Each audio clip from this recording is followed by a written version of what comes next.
Panginoon, lumalapit po ako sa inyo ngayong oras na ito, dala ang bigat ng pusong sugatan at pagod. Kayo po ang nakakakita ng mga luha na hindi nakikita ng iba at nakakaramdam ng sakit na hindi namin kayang sabihin. Lord, sa mga panahong hindi namin maintindihan ang mga nangyayari, turuan mo kaming magtiwala sa plano mo. Kapag masakit na, kapag parang hindi na namin kaya, yakapin mo po kami ng iyong kapayapaan. Gabayan mo kami, Panginoon, na sa halip na magtanim ng galit, ay matutong magpatawad. Sa halip na mawala ng pag-asa, ay matutong umasa muli.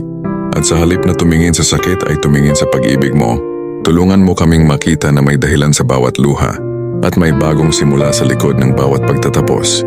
Bigyan mo kami ng lakas na bumangon at ng puso na marunong maghintay sa tamang panahon. Lord, salamat po dahil kahit kami ay nasasaktan, alam naming hindi mo kami pinapabayaan.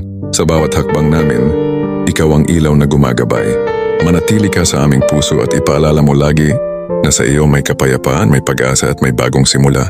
Sa pangalan ni Jesus, Amen.